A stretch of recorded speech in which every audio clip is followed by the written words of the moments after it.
Bismillahirrahmanirrahim. Assalamualaikum warahmatullahi wabarakatuh. Waalaikumsalam warahmatullahi wabarakatuh. Alhamdulillahilladzi bi ni'matihi tatimmus shalihat wa bi fadlihi tatanazzalu al khairatu wal barakat wa bi taufiqihi tatahaqqaqu al maqasid wal ghayat. Asyhadu an la ilaha illallah wahdahu la syarika lah wa asyhadu anna Muhammadan abduhu wa rasuluh al-ma'sum min kulli syahwat. Allahumma shalli wa sallim ala sayyidina Muhammad wa ala alihi wa sahbihi min ahlil khairat. Amma ba'du, yang saya hormati Bu Kepala Sekolah dan para ustadz-ustadzah SMP Al-Basirah. Kemudian yang saya hormati Bapak Ibu, Ayah Bunda, wali santri, santriwati, siswa-siswi SMP Al-Basirah, mudah-mudahan Bapak Ibu semua selalu dalam lindungan Allah Subhanahu wa taala, sehat walafiat ya semuanya, dan senantiasa diberikan kecukupan lahir batin ya, keimanan, komunitas kita juga senantiasa dijaga oleh Allah Subhanahu wa taala. Alhamdulillah pada pagi hari ini saya dan kita semua bisa bersilaturahim walaupun lewat online ya, karena keterbatasan dan kondisi kita saat ini. Jadi sudah kita saksikan tentang kegiatan atau sebagian dari sekian banyak kegiatan sehari-hari 24 jam para ananda di asrama, di sekolah kita, di pondok kita ya. Itu mungkin kurang bisa mewakili ya, dari sekian banyak kegiatan anak-anak kita, tapi sedikit banyak bisa memberikan informasi tentang aktivitas ya anak-anak kita. Dan kita sebagai orang tua harus bisa memberikan dukungan penuh, kita lakukan kerjasama yang maksimal. Materi pada kesempatan ini adalah tentang peran orang tua dalam mencapai kesuksesan pendidikan ananda. Kalau kita lihat dalam Al-Quranul Karim, Bapak Ibu sekalian, ada banyak tipe anak yang disampaikan oleh Allah Ta'ala kepada kita semuanya ya. Yang pertama, bahwasanya anak itu adalah sebagai atau sebagai ujian ya. Jadi di surat 64 ayat 15 Allah Ta'ala memberikan informasi, memberikan sampaian kepada kita semuanya, ada di antara anak-anak kita itu yang sebagai fitnah, yang sebagai cobaan ya, susah diatur ya, susah untuk dikendalikan misalnya. Bahkan ada anak yang sebagai musuh. Inna min azwajikum wa auladikum aduwwalakum. Ada di antara anak-anak kalian, di antara pasangan kalian ada yang menjadi musuh. Ini lebih berat lagi. Dan ada anak yang sebagai penyejuk mata ya. Ini doa-doa yang sering kita ucapkan, kita mohonkan kepada Allah Subhanahu wa taala, Rabbana hab lana min azwajina wa dzurriyyatina qurrata a'yun.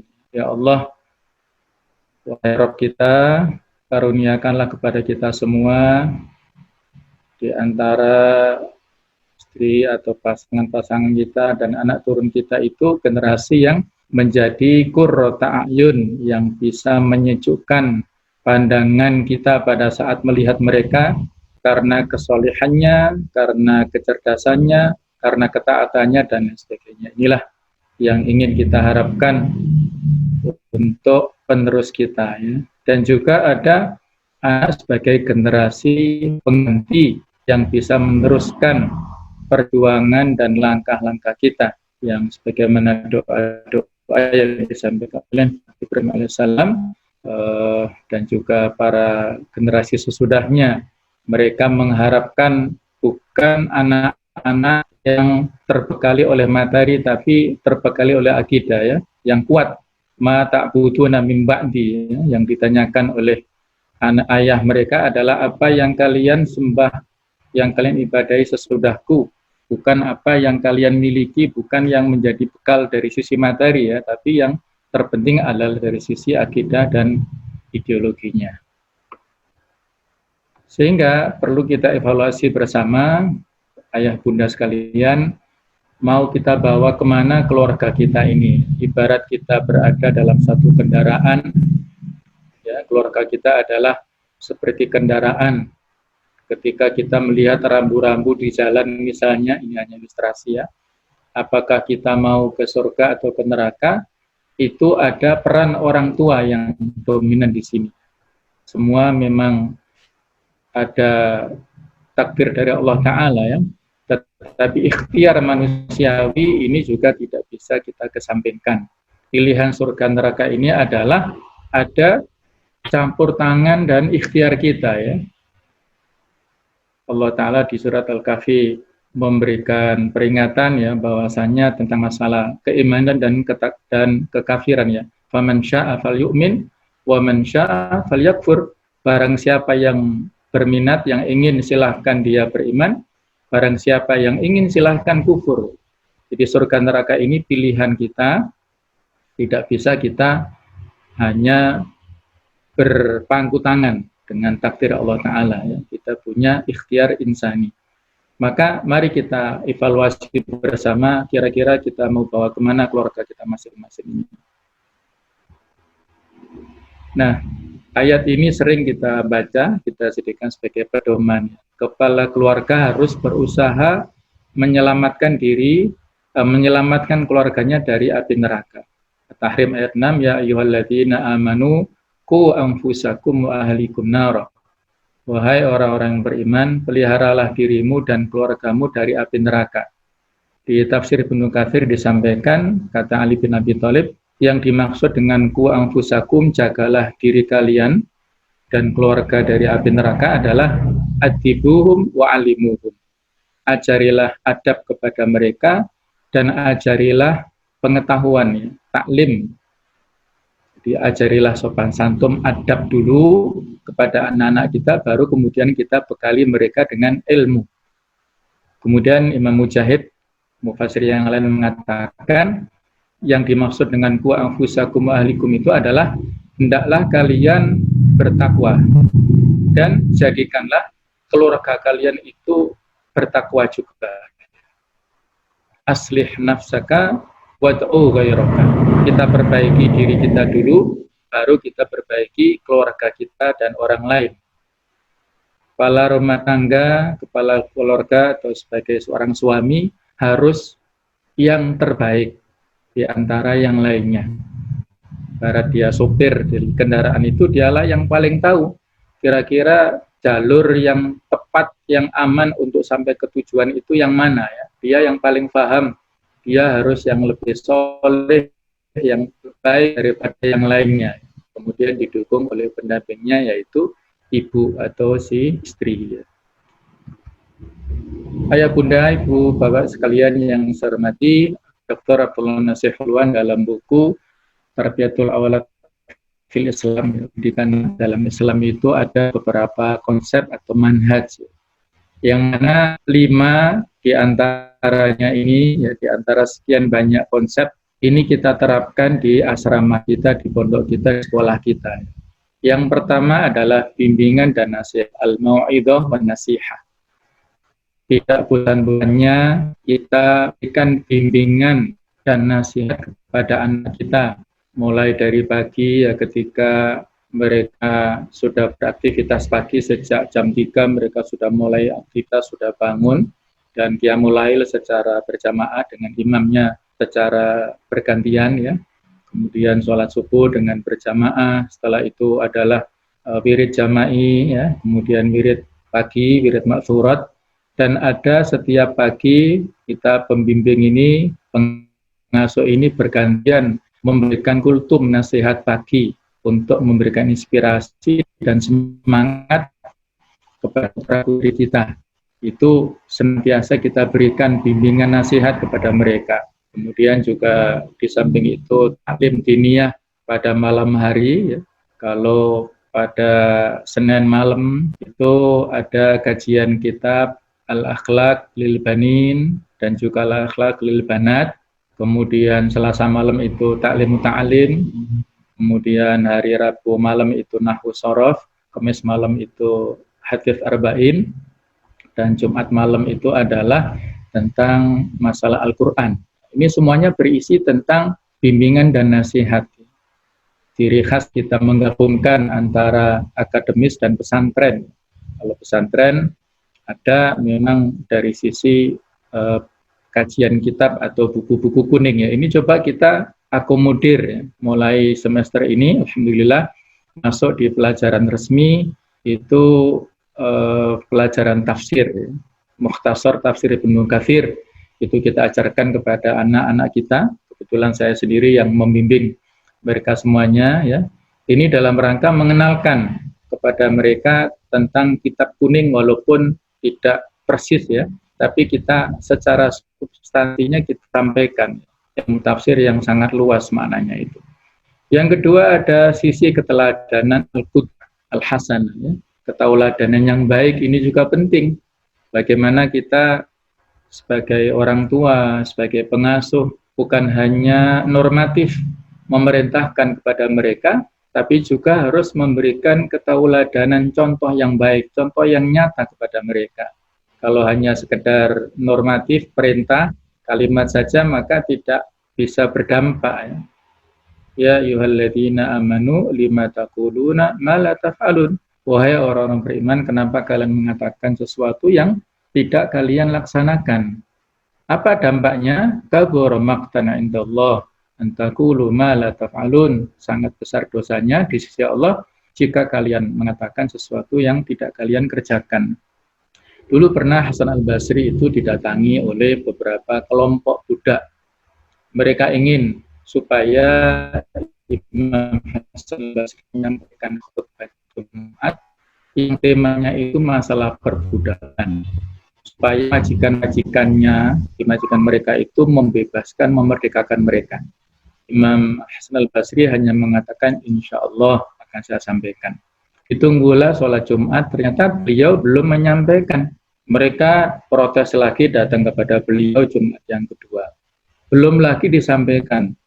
Jumat ketiga sampai Jumat keempat, baru kemudian pada bulan berikutnya beliau sampaikan tentang tema perbudakan. Dan setelah sholat Jumat berbondong-bondong, para majikan orang-orang kaya itu memerdekakan para budaknya itu. Setelah dimerdekakan, para budak itu datang kepada Hasan al-Basri bukan untuk menyampaikan terima kasih, tapi mereka malah komplain. Inilah anehnya ya. Kadang-kadang masyarakat tidak tahu terima kasih, mereka malah komplain. Komplainnya gimana? Wahai Imam Hasan al-Basri, kenapa baru sekarang Anda sampaikan tema ini? Kalau seandainya 1 bulan yang lalu kami sudah merdeka, 1 bulan yang lalu.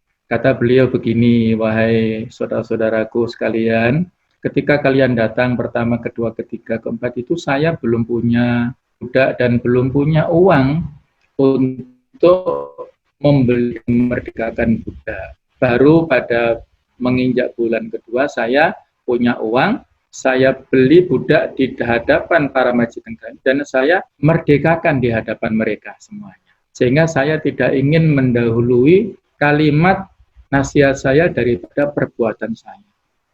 Inilah luar biasa ya contoh dari imam besar, seorang tokoh tabi'in, Hasan al-Basri memberikan qudwah hasanah kepada masyarakat ya.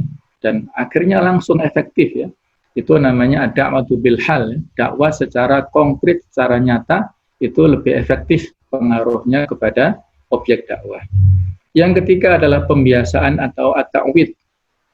Apa yang kita lakukan ya di rumah atau khususnya kami yang ada di asrama di pondok itu dalam rangka untuk pembiasaan kepada anak-anak supaya mereka bisa disiplin, supaya mereka bisa mandiri, supaya mereka tidak cengeng, supaya mereka bisa memiliki hidup atau pola hidup yang sederhana, yang qanaah, yang bersyukur, yang bersabar.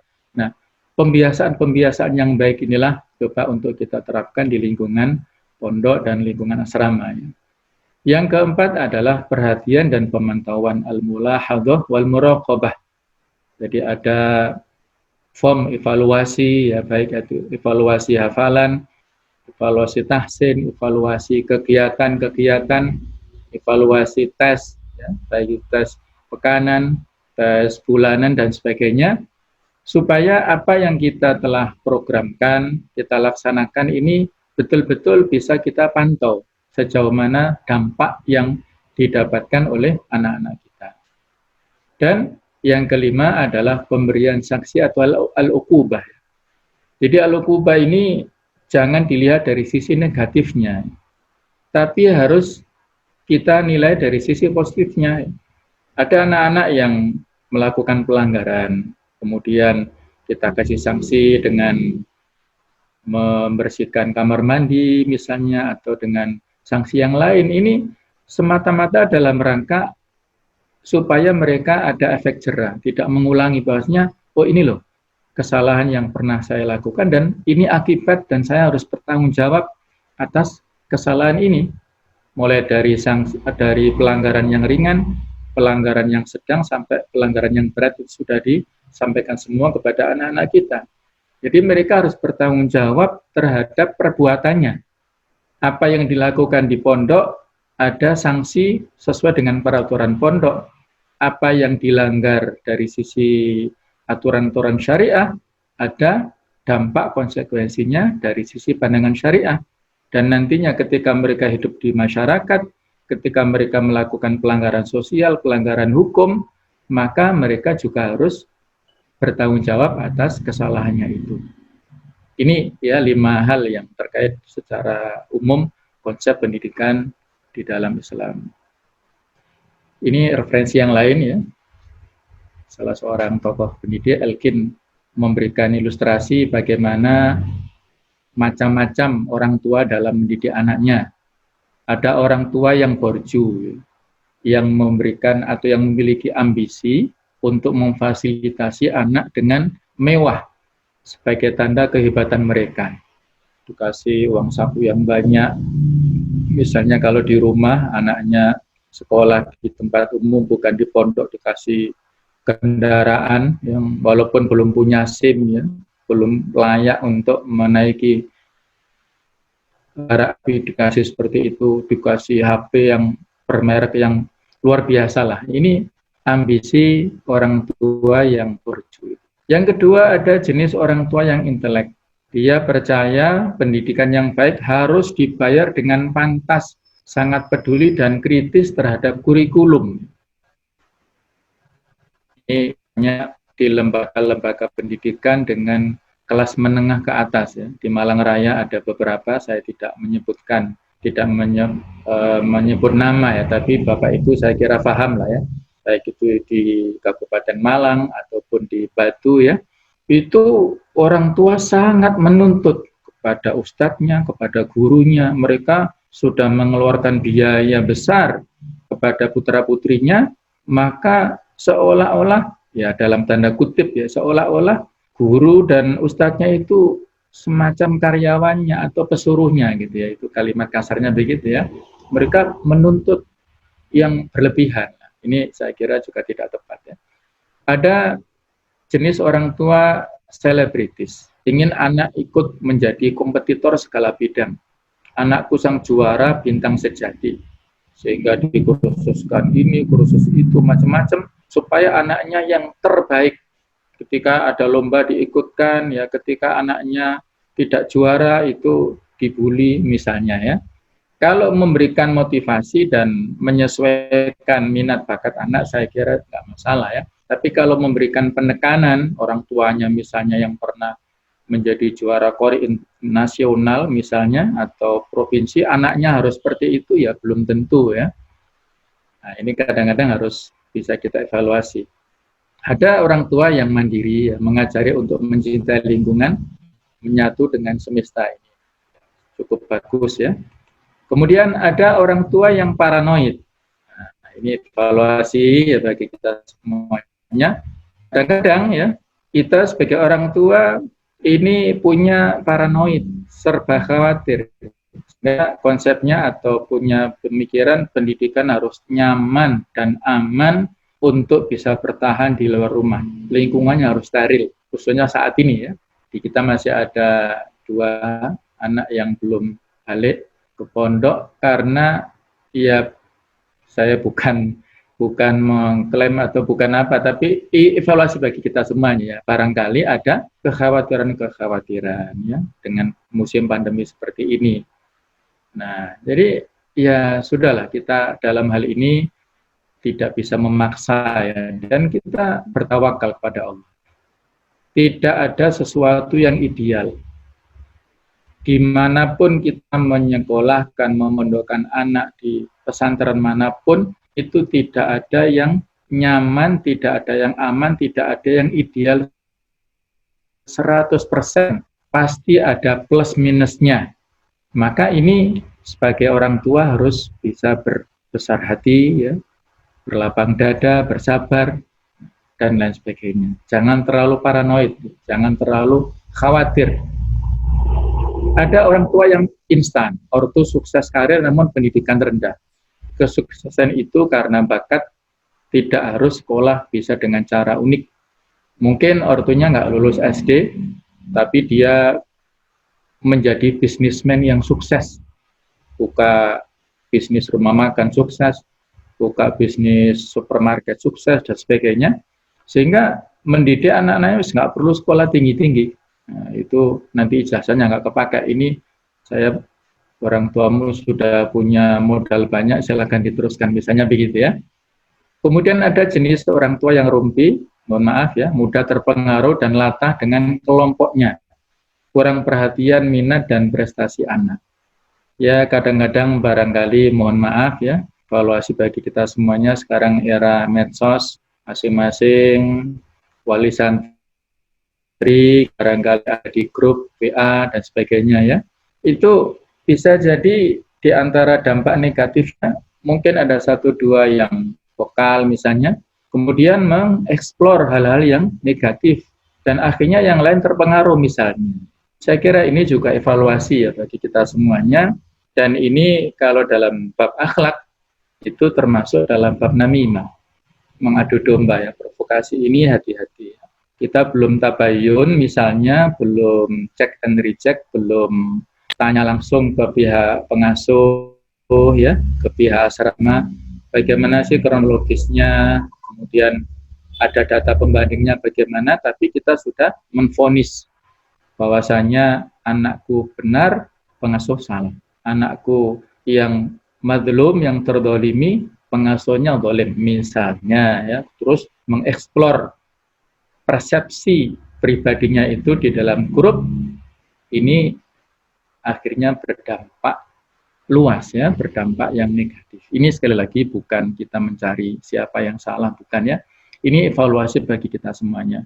Bapak Ibu adalah wali santri di sini, saya juga wali santri di pondok yang lainnya. Kami juga sama ya, merasakan anak-anak kami juga sedang menuntut ilmu di pondok masing-masing, yang kita juga punya beban ataupun kondisi psikologis yang hampir sama.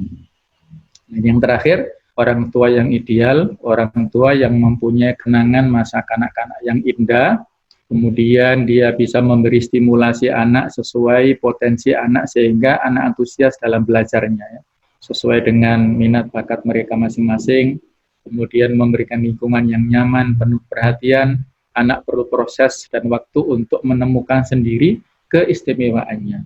Tidak kita kekang, tidak kita paksakan mereka harus seperti kita, orang tuanya, profesinya apa, anaknya harus seperti itu, enggak mesti ya, masing-masing punya bakat dan minat yang berbeda-beda. Ada beberapa catatan di sini, anak bukan miniatur orang dewasa.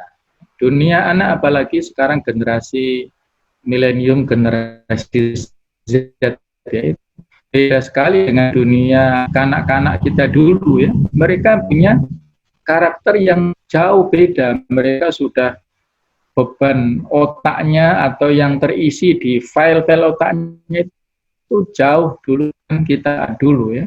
Permainan mereka yang saat ini dengan permainan digital, online, virtual yang seperti itu sangat jauh dengan permainan kita pada masa kecil. Jadi nggak bisa dipaksakan.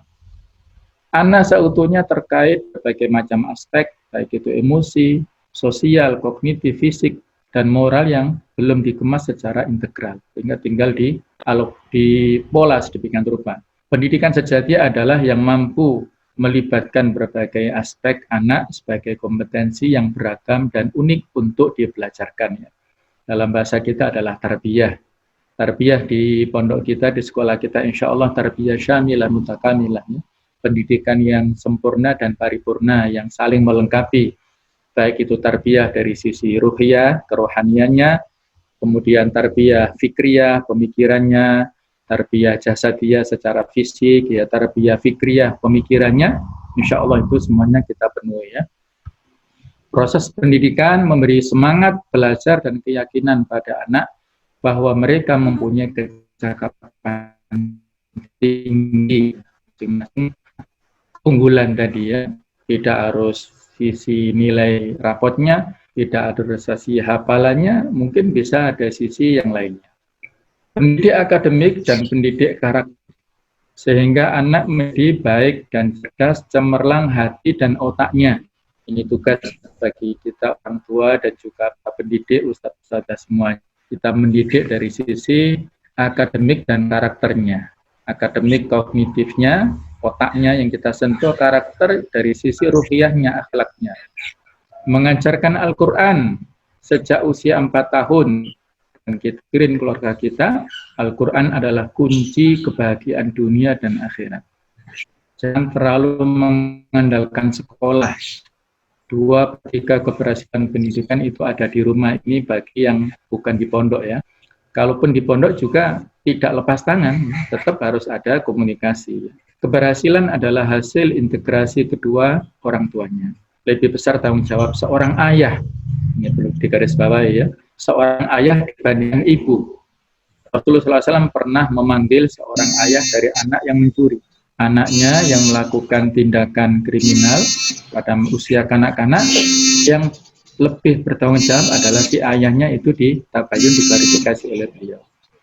Ayah idaman dalam Al-Quran, ya, Luqman dengan nasihatnya, Ibrahim bagaimana mentarbiyah anak dan istrinya, ini contoh-contoh bahwasanya tanggung jawab ayah itu lebih besar daripada seorang ibu.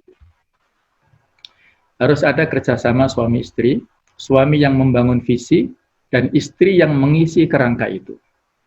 Contohnya Imam Syafi'i, Muhammad bin Idris Asy-Syafi'i, beliau adalah imam madhab yang banyak kita ikuti di Indonesia, di Asia Tenggara. Beliau ini yatim sejak kecil ya, ditinggal wafat oleh ayahnya ketika berusia 2 tahun. Namun isi kepala sang ayah sudah pindah ke sang ibu. Ya. Beliau lahir di Gaza, Palestina. Setelah ayahnya meninggal, ibunya membawa Muhammad bin Idris ini ke Mekah karena keluarga besar beliau ada di Mekah dan beliau termasuk min dzurriyyati Rasulullah SAW, ya. Termasuk ahlul bait, keturunan Rasulullah SAW. Nama ibunya adalah Fatimah binti Ubaidillah. Dan ayahnya itu ketika meninggal, ya namanya kan Pak Idris ya, ayahnya kan Muhammad bin Idris ya. Pak Idris ini meninggal, nggak meninggalkan materi, tapi meninggalkan ideologi tadi ya, pemikiran. Jadi sang ibu hijrah ke Mekah, walaupun beliau dalam kondisi miskin, tapi semangat untuk mendidik anaknya ini luar biasa. Beliau kerja di pasar dan sangat melindungi kebersihan hatinya putranya ini. Tidak mau dikasih konsumsi yang haram, yang syubhat. Pernah suatu saat ketika, ini mungkin berlebihan tapi sebagai bentuk proteksi seorang ibu ya, ketika ibunya pergi ke pasar, beliau Imam Syafi'i ini ada di rumah, tidur dan terbangun nangisnya kenceng lagi. Terus tetangganya ibu-ibu itu kasihan, didatangilah Imam Syafi'i ini terus disusui oleh ibunya ini. Ketika ibu Imam Syafi'i pulang, melihat ada ibu ya, si tetangganya itu ngasih air susu, itu ibunya ini khawatir jangan-jangan ada konsumsi syubhat haram masuk ke anakku. Maka si ibu Imam Syafi'i ini memasukkan jari ke mulutnya putra-putranya, itu akhirnya muntah. Sampai seperti itu ya, saking proteksinya ibu ini. Jadi pada usia yang relatif muda, usia 15 tahun, beliau sudah menjadi mufti di Mekah. Dan akhirnya minta izin untuk berangkat ke Madinah. Berguru pada ulama Mekah itu pernah dihubungi oleh Imam Syafi'i dan beliau berangkat ke Madinah usia sekitar 20 tahun berguru kepada Imam Malik bin Anas, pendiri mazhab Malik itu. Dan beliau apal kitab Al-Muwatta hanya dalam tempo 9 malam ya. Ini luar biasa kecerdasan. Di Madinah beliau pindah ke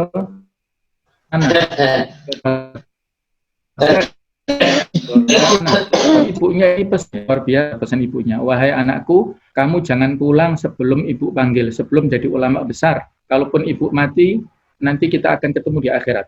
Subhanallah, luar biasa ya. Jadi hijrah ke Baghdad sampai suatu saat ibu Imam Syafi'i ini hadir di sebuah pengajian di Masjidil Haram. Ada ulama-ulama Baghdad mampir ke Masjidil Haram dan memberikan ilmu yang luar biasa dan cerita. Sekarang ini di Baghdad ada seorang pemuda hebat. Dia menjadi mufti di sana, menjadi seorang ulama besar di sana. Namanya Muhammad bin Idris Asy-Syafi'i. Maka sang ibu yang mendengarkan itu menangis. Fatimah ini menangis. Kemudian ulama di Baghdad yang saat itu mungkin umroh atau apalah, itu mendatangi, wahai ibu, kenapa Anda menangis? Kata sang ibu, itu putra saya suruh hijrah ke sana untuk mengembara, ya. Dan alhamdulillah sekarang sudah menjadi ulama besar. Tolong kasih pesan supaya dia pulang.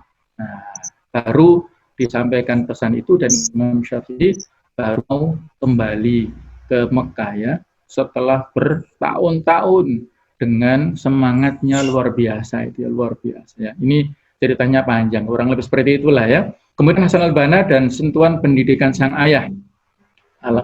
Ayahnya juga seorang ulama, Hasan al-Banna juga menjadi seorang ulama. Dr. Suhrodawi berkata, dahulu saya tidak tahu mengapa ayah mengkondisikan saya hafal Al-Quran pada usia 10 tahun. Ini para ulama luar biasa ya. 3 fase interaksi dengan anak menurut Ali bin Abi Thalib. 7 tahun pertama, perlakukan seperti raja, sehingga dalam masa pembentukan tumbuh kembang otak, menyerap informasi, sehingga harus steril ya, informasi yang kita sampaikan ke mereka. Jadi 7 tahun pertama, ya harus kita kondisikan dengan sebaik-baiknya. Ya kalau anak zaman sekarang, sebelum usia 7 tahun sudah ditemani gadget atau HP ya, Masya Allah ya, kasihan. Kemudian 7 tahun kedua, perlakukan ia seperti tawanan perang dalam hal kedisiplinan. Ada masa penanaman sikap disiplin, dan disiplin. Dan 7 tahun ketiga dan seterusnya, perlakukan ia sebagai teman atau sahabat. Ini masa remaja. Anak-anak di pesantren, di pondok ini, usia ini, mereka adalah kita posisikan sebagai kawan, sebagai teman. Ayah begitu ya. Ayah di rumah memposisikan anak-anaknya saudara remaja adalah sebagai kawan, sehingga jangan sampai curhatnya kepada orang lain. Sebisa mungkin ada yang mengatakan kalau si ayah harus akrab dengan si anak wanita, kalau anak laki-laki akrab dengan ibunya, ya, supaya ada figur ya curhatnya kepada teman-teman lawan jenisnya. Allah alam, kurang lebih seperti itu. Pakar mengatakan usia 7 sampai 12 tahun adalah golden age, yaitu usia emas. Saat itulah fase pembentukan sikap, perilaku dan nilai yang paling penting. Tadi sudah kita sebutkan beberapa tokoh ya, Hasan al-Banna itu hafal Quran 10 tahun, Suhrodawi 10, Imam Syafi'i 7 tahun, Imam Ahmad bin Hanbal dari mazhab Hambali juga 7 tahun. Rasulullah SAW menyuruh sholat di usia 7 tahun, muru auladakum wa hum abna'u sab'asana ya, mereka ketika usia 7 tahun perintahkanlah sholat, ketika usia 10 tahun belum mau sholat boleh kita pukul dengan pukulan yang tidak membahayakan. Ini maksudnya usia yang sudah mulai mumayyiz ya, walaupun belum balik tapi sudah bisa membedakan mana yang tepat, mana yang tidak, itu sudah kita ajari mereka. Ini yang terakhir ya, slide terakhir. Nasihat orang tua santri pesantren dari Kiai Haji Hasan Abdullah Sahal itu disingkat dengan TITIP. Yang pertama yaitu tega ya. Tega, jangan sampai kita sebagai orang tua serba khawatir tadi ya. Bagaimanapun juga ada saatnya entah sekarang ataukah nanti kita harus berpisah juga dengan mereka. Jadi kita tega melepas kepergian mereka, tega untuk menitipkan mereka di pondok, di asrama. Daripada mereka main terus HP di rumah, kita susah untuk mengendalikan misalnya begitu ya. Mungkin kita bisa merasakan kemarin 2 atau 3 bulan anak-anak di rumah musim puncak pandemi yang tempo hari itu banyak di antara sekian orang yang sudah mengeluh, bagaimana ini ya, saya nggak bisa mengendalikan anak-anak 24 jam, sekitar 2/3 mereka interaksinya dengan HP. Maka kita tega. Mereka banyak aktivitas di sana tidak bergantung kepada alat komunikasi seperti itu. Yang kedua adalah ikhlas. Ya. Ketika kita ikhlas, maka Allah akan memberikan kemudahan ya, kepada kita semua. Kita ikhlas, tulus, totalitas untuk mencari pahala dari Allah. Yang ketiga kita tawakal.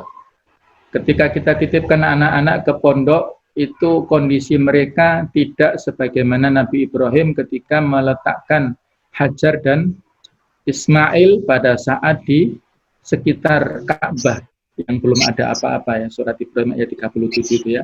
Rabbana inni askantu min dzurriyyati biwadin ghairi zar'in inda baitikal muharram, ya Allah ya, kami telah meletakkan anak istri kami itu di tempat lembah yang tidak ada tanaman sama sekali di sisi Baituka atau rumahmu, tanah haram ini. Jadi kondisinya tidak sedramatis pada saat dulu ya. Di pesantren asrama kita sudah tersedia air, tersedia makan, tersedia kasur, tersedia fasilitas insya Allah ya, sudah memenuhi syarat lah gitu ya.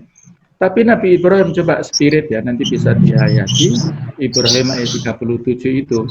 Walaupun Nabi Ibrahim meninggalkan anak dan istrinya di tempat yang secara materi itu seperti itu, permintaan Nabi Ibrahim pertama bukan soal materi, bukan yang lainnya ya, tapi permintaannya adalah Rabbana yuqimus shalah, ya Allah jadikan mereka itu generasi penegak sholat supaya generasi yang bertakwa.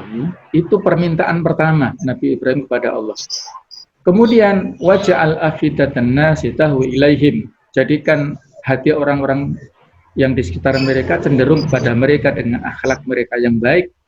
Baru yang ketiga minta materi, warzuqhum minas tsamarat, berikanlah materi ya berupa buah-buahan kepada mereka, bukan untuk mereka berbangga-bangga, bukan untuk bermewah-mewah, bukan, tapi la'allahum yashkurun, mudah-mudahan mereka itu bisa bersyukur. Nah, inilah ya tawakalnya Nabi Ibrahim yang luar biasa yang harus kita tauladani. Yang keempat ikhtiar ya, tadi Bu Kepala Sekolah memberikan ya doa harapan supaya panjenengan semua walaupun kondisi seperti ini dicukupkan rezeki oleh Allah Ta'ala ya. Kita saling bekerja sama ya. Sudah ada apa itu hak dan kewajiban masing-masing ya.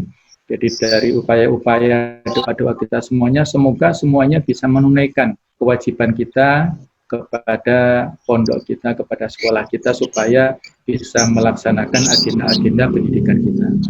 Yang kelima, percaya.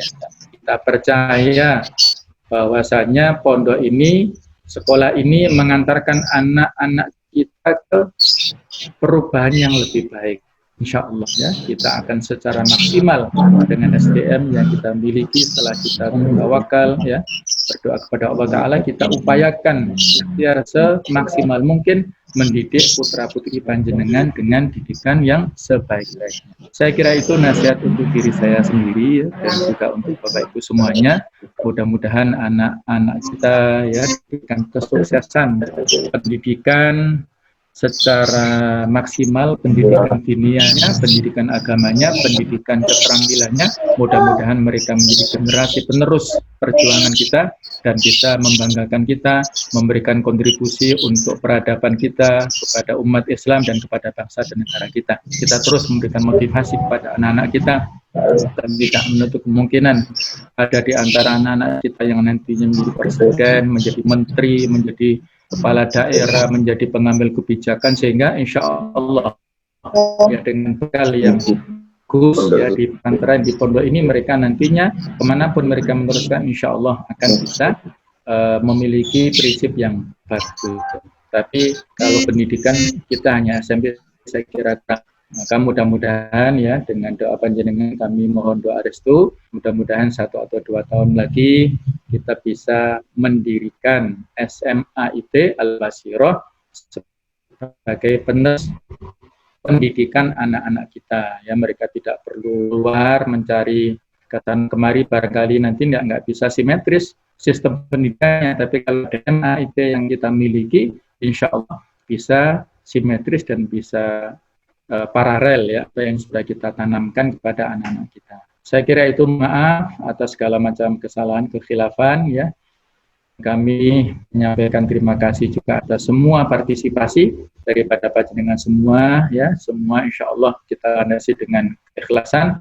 Hanya Allah yang bisa membahas segala kebaikan itu semuanya, dan mohon doanya supaya para pengasuh, ustaz-ustaz sekalian senantiasa diberikan kesabaran, keikhlasan dalam mendidik putra-putri panjenengan. Wassalamualaikum warahmatullahi wabarakatuh. Waalaikumsalam warahmatullahi wabarakatuh. Ditanya jawab ya, kita batasi hanya 3 pertanyaan saja nggih, karena waktunya juga sudah siang. Sementara ini yang masuk ke kami itu ada 2 pertanyaan.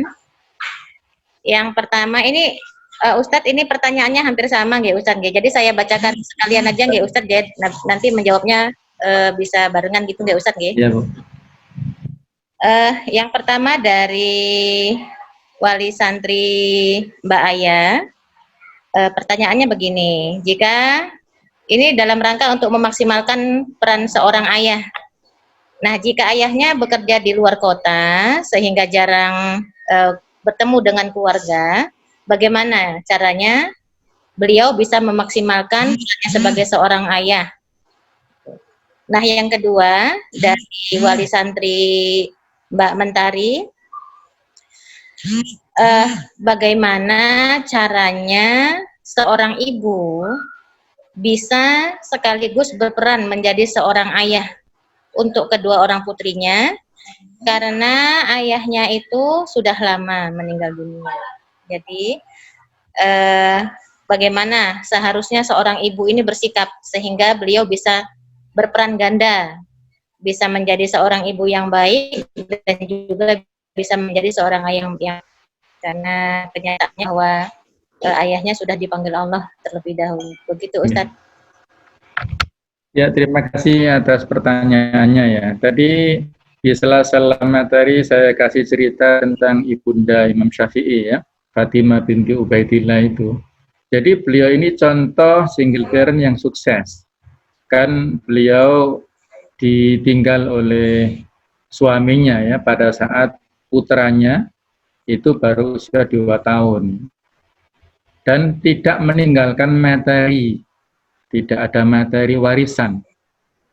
Maka yang beliau lakukan adalah kembali kepada keluarga besar, yaitu beliau hijrah dari Palestina, dari Gaza, itu kembali ke Mekah. Ada dukungan keluarga besar di sana. Dan juga beliau semaksimal mungkin berupaya ya, bekerja, serta kerjasama ya. Kalau dulu itu dititipkan kepada ulama-ulama ya, syekh ini, itu kalau sekarang ya sama dengan ditaruh di pondok pesantren. Jadi bagaimana supaya anak-anak kita itu aman ya, kalau usianya ya, usia SMP, usia SMA, itu kalau sekarang ini menurut saya yang paling aman itu pendidikan di boarding school atau di pesantren. Karena kalau di luar mereka banyak sekali tantangannya, dengan pergaulan yang luar biasa, dengan lingkungan yang luar biasa ya, miras ya, narkoba, kemudian pergaulan bebas, subhanallah ya, banyak sekali di luar. Ya, untuk amannya anak-anak kita ini kita taruh di pesantren. Itu yang dilakukan oleh ibunda Imam Syafi'i ini kepada putranya ini. Dan itu pula yang dilakukan oleh ibunda dari Sufyan Ats-Tsauri. Sufyan Ats-Tsauri itu juga sama ya, yatim juga, dan ibundanya yang bekerja. Kerjanya itu memintal ya, kayak tekstil gitu, dan dijual. ibundanya luar biasa, single parent juga, dan sukses mendidik Sufyan Ats-Tsauri menjadi seorang ulama besar, seorang ahli hadis juga ya. Nah, jadi banyak tokoh-tokoh ulama pada masa lalu yang sukses dibina, dididik oleh orang tua yang tidak lengkap dalam rumah tangga. Yang penting mereka diberikan kenyamanan ya, dari sisi psikis aman, kemudian dari sisi lingkungan juga kita aman, dan itu tadi kalau mereka usia SMP, SMA, mereka kita masukkan ke pondok pesantren, ke boarding school, itu insya Allah lebih aman. Jadi itulah kurang lebih ya dari apa yang saya sampaikan dengan pertanyaan ini. Sebenarnya nyambung ya, tinggal bagaimana implementasinya.